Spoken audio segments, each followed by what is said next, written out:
Hello students, good morning. आप सब कैसे हो स्टूडेंट्स? हम लोग कबीर दास की ये साखी का जो दोहा पढ़ रहे थे उसमें पार्ट 1 में आपका पहला और दूसरा दोहा हम लोगों ने पढ़ा था। आज हम लोग तीसरा दोहा पढ़ेंगे। ठीक है, तीसरा दोहा पढ़ने से पहले आप जानिए कि इसमें उन्होंने क्या कहा है और किस पर प्रहार किया है। तो देखिए, काकर पाथर जोरी कै मस्जिद लई बनाए, ताचढ़ी मुल्ला बाग दे क्या बहरा हुआ खुदा है। अर्थात कबीर दास जी बाह्य आडंबर के सख्त विरोधी थे। बाह्य आडंबर मतलब बाहरी दिखावा के वो सख्त विरोधी थे।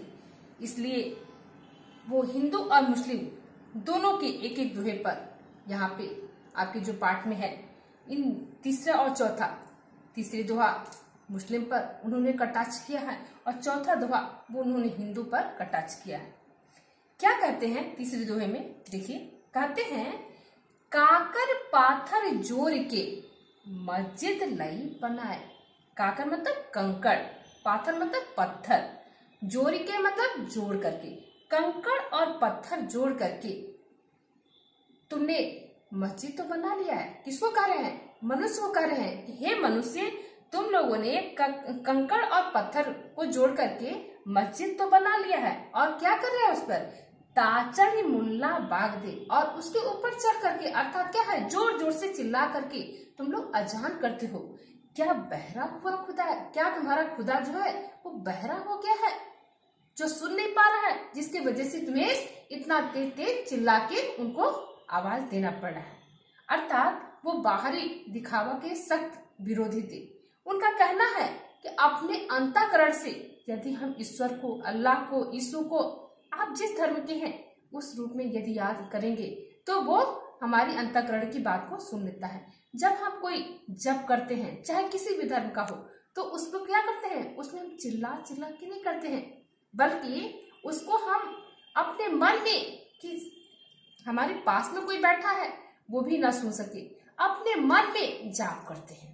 तो मन के जाप को जब वो सुन सकता है तो फिर हमको आपको जोर जोर से चिल्लाने की क्या जरूरत है? ठीक है, तो अभी कहिए तो फिर लोग कहेंगे कि अजान देने का मतलब ये है कि हम समय का याद कराते हैं। तो ठीक है, आज हम आप समय का याद करा रहे हैं, लेकिन आप याद करिए कि किसी समय में इतना आविष्कार नहीं हुआ था। तो उस समय घड़ी नहीं था, उस समय का लोगों के पास क्या था? जानकारी नहीं था। उसके बाद भी लोग समय से ही क्या करते थे? नमाज पढ़ते थे, अजान होता था। तो कहने का मतलब है कि लोग अपने समय के अनुसार उसमें परिवर्तन करते जा रहे हैं। उस समय लोग धूप को देख करके, लोग मौसम को देख करके अंदाज कर लेते थे कि ये समय हुआ है, अर्थात अब हमारा अजान का समय हो गया है, इस समय के अजान का समय हो गया है, इस समय के नमाज का समय हो गया है। तो यहाँ उन्होंने वही कहा है कि ये बाहरी दिखावा की क्या जरूरत है? अगर ऊपर वाले को याद करना है तो अंतःकरण में याद करो। पहले के भी मनुष्य जब इतना आविष्कार नहीं हुआ था तभी वो नमाज पढ़ते थे, तभी भी अजान होता था। तो यहाँ वो यही बता रहे हैं कि कंकड़ पत्थर जोड़ के मस्जिद नहीं बनाए। कंकड़ और पत्थर जोड़ करके तुमने मस्जिद का रूप दे दिया है और उसके बाद करते क्या हो? तो जोर जोर से चिल्ला करके तुम अजान दे करके क्या करते हो? फिर अपने ईश्वर अल्लाह को याद करते हो। क्या बहरा हुआ खुदा? क्या तुम्हारा खुदा जो है वो बहरा हो गया है, जो सुन नहीं पाता है, जो तुम्हें चिल्लाने की आवश्यकता है? ठीक है, तो इसलिए उन्होंने मुस्लिमों पे वार किया है, कटाक्ष किया है कि अंतःकरण से अपने खुदा को याद करो, न कि बाहरी दिखावा। किसको दिखा रहे हो, किसको सुना रहे हो? क्योंकि ईश्वर, खुदा, अल्लाह, यीशु जिस नाम से जान रहे वो हमारे अंतःकरण की बात को सुन सकता है, इसलिए हमें चिल्लाने की आवश्यकता नहीं। ठीक है, चौथा दोहा देखिए क्या है। देखिए, कबीरदास जी साहित्य सागर की ये साखी के चौथे दोहे में उन्होंने क्या कहा है। इसमें उन्होंने हिंदुओं पर वार किया है, हिंदुओं पर कटाक्ष किया। क्या कह रहे हैं? कह रहे हैं पाहन पूजे हरि मिले तो मैं पूजू पहा, ताते ये चाकी भली पीस खाए संसार। कह रहे हैं कि यदि पाहन मतलब पत्थर होता है, पूजा मतलब पूजना, हरि मतलब ईश्वर, मिले मतलब मिलना। तो यदि पत्थर को पूजने से हमें ईश्वर की प्राप्ति हो सकती है तो मैं पूजू पहाड़। तो मैं एक छोटे से पत्थर को नहीं, यदि एक छोटे से पत्थर को पूजने से ईश्वर की प्राप्ति हो सकती है तो मैं एक बड़ा सा पहाड़ पूजूंगा। इस छोटे से पत्थर को पूजने की क्या आवश्यकता है? यदि छोटे से पत्थर को पूजने से ईश्वर की प्राप्ति हो सकती है तो मैं एक बड़ा सा पहाड़ पूजूंगा ताकि मुझे शीघ्र ईश्वर की प्राप्ति हो सके, मैं शीघ्र ईश्वर से मिल सकूं। फिर छोटे से पत्थर को पूजने की कोई आवश्यकता नहीं है। आगे क्या कहते हैं? ताते ये चाकी भली, उससे तो अच्छा वो चक्री है।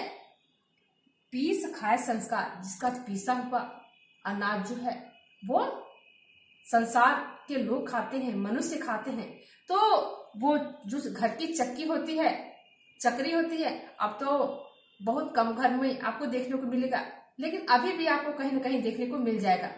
जैसे सिलबट्टा आप देख रहे हैं ना, उसी तरह से क्या होता था, गोल सा चक्री होता था और लोग घर में ही पीस करके आटा तैयार करते थे। ठीक है, तो यहाँ वही कह रहे हैं कि अगर पत्थर को पूजने से ईश्वर की प्राप्ति हो सकती है, भगवान की प्राप्ति हो सकती है, भगवान से आप मिल सकते हो, तो मैं बड़ा सा पहाड़ पूजूंगा। इस छोटे से पत्थर को पूजने से क्या मतलब है?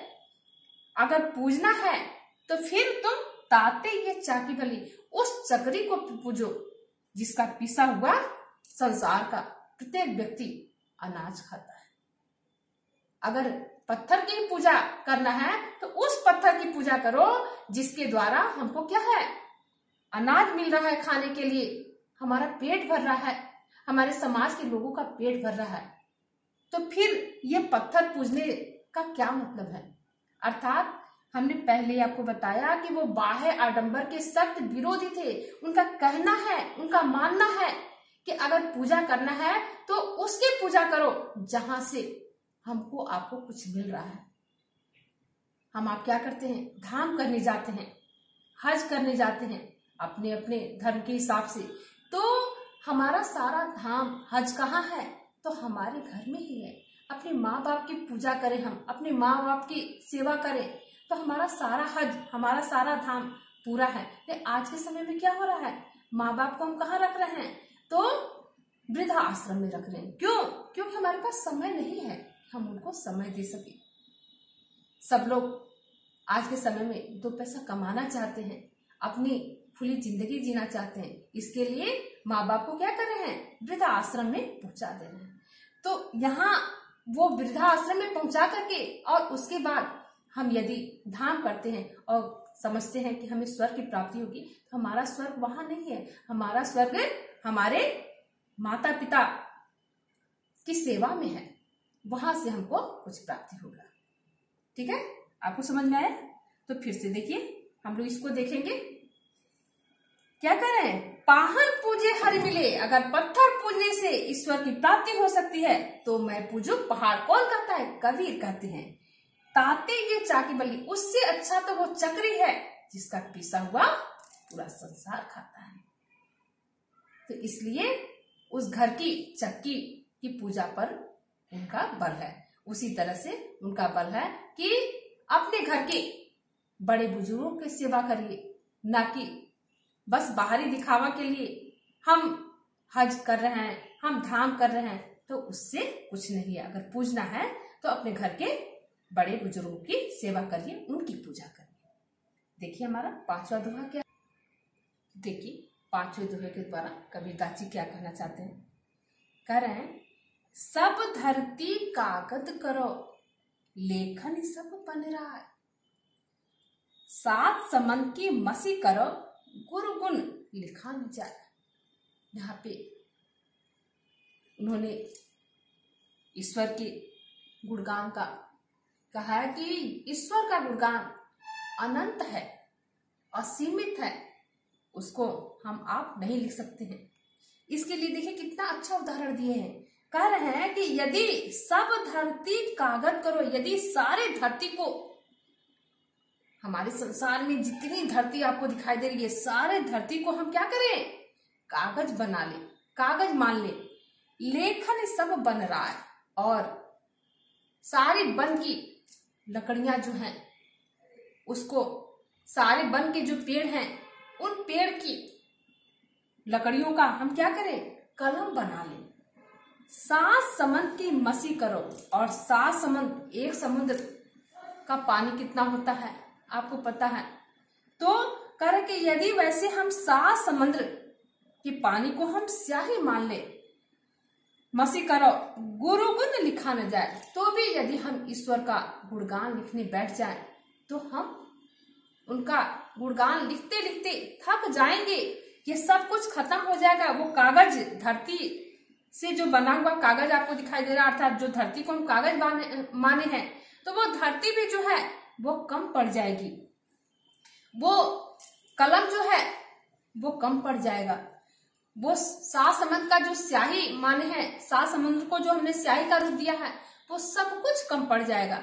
लेकिन क्या है, गुणगान लिखते लिखते हम थक जाएंगे, ये सब भी कम पड़ जाएगा, हम गुणगान नहीं कर पाएंगे। कहने का मतलब है कि ईश्वर की महिमा, ईश्वर का गुणगान जो है अनंत है, जिसका कहीं अंत ही नहीं है, जिसको यदि इंसान चाहे अपनी वाणी के द्वारा व्यक्त करना तो हम व्यक्त नहीं कर सकते हैं। उसको हम कुछ शब्दों में कह सकते हैं, लेकिन वास्तविकता ये है कि हम अपने अंतःकरण में उसे महसूस कर सकते हैं, उसका हम बखान नहीं कर सकते हैं। जैसे गूंगे व्यक्ति को यदि मीठा फल दे दिया जाए और उससे पूछा जाए कि कैसा लगा तुम्हें, तो क्या करेगा, वो उसका रसास्वादन करेगा, उसका वही आनंद का अनुभव करेगा जो आप कर रहे हैं। आपके पास वाणी है, आप वाणी के द्वारा व्यक्त कर रहे हैं, वो अंतःकरण में उसे महसूस कर रहा है। तो जैसे गूंगा व्यक्ति जो है वो उसका रसास्वादन तो कर सकता है, लेकिन उसका वर्णन नहीं कर सकता है। उसी प्रकार ईश्वर का वर्णन जो है वो क्या है, अनंत है, असीमित है, ठीक है, जिसकी कोई सीमा नहीं है। उसको हम एक अगर कागज में लिख करके रखना चाहें तो नहीं लिख सकते हैं। देखिए कितना अच्छा उदाहरण दिए हैं कि सब धरती कागज करो, सारी धरती को यदि कागज मान लिया जाए, लेखन सब वन राज, और सारे वन की, इस धरती पे जितनी भी वन है उस सारे वन की लकड़ियों का यदि कलम बना लिया जाए, और यदि 7 समुद्र के पानी को यदि मसी मतलब स्याही होता है, यदि स्याही मान लिया, गुरु गुण लिखा न जाए, तो भी हम यदि चाहें कि अपने ईश्वर का, अपने भगवान का, अपने अल्लाह का, अपने यीशु का गुणगान हम करके उसे व्यक्त कर दें, तो हम उसे क्या है, व्यक्त करेंगे, लेकिन कुछ शब्दों में लिख सकते हैं। लेकिन अगर हम चाहें कि हमने पूरा गुणगान लिख लिया है तो कभी भी नहीं लिख सकते हैं, अर्थात ये चीज असंभव है। देखिए ये 5 ही दोहा उनका आपके साखी का, आपके साहित्य सागर में है, लेकिन 5 दोहा क्या है, एक से बढ़ के एक दोहा है। तो हम लोग पार्ट 1 में पहला और दूसरा समझे थे, और पार्ट 2 में ये 3 समझेंगे। इसको भी देखिए, हम लोग गा करके समझे कि कितना अच्छा ये दोहा है। चलिए देखिए। काकर पाथरी जोरी कै मस्जिद लई बना, काकर पाथरी जोरी कै मस्जिद लई बना, ताचड़ी मुल्ला बाग दे, क्या पहरा हुआ खुदाए कबीरा, क्या पहरा हुआ खुदा। आगे देखिए। पाहन पूजे हरि मिले, पाहन पूजे हरि मिले, तो मैं पूजू पहाड़, ताते ये चाकी भली, पीस खाए संसार कबीरा, पीस खाए संसार। लास्ट देखिए। सब धरती कागज करो, सब धरती कागज करो, लेखनी सब बनेरा, 7 समुद्र की मसी करो, गुरु गुण लिखा न जाए कबीरा, गुरु गुण लिखा न जाए। तो देखिए हमारा पार्ट 2 का ये 3 दोहा जो है ये कंप्लीट हो गया। पार्ट 1 में हम पहला और दूसरा दोहा जो था वो उसको उसमें बता दिए। तो फिर आज का टॉपिक हम यही समाप्त करते हैं। Thank you.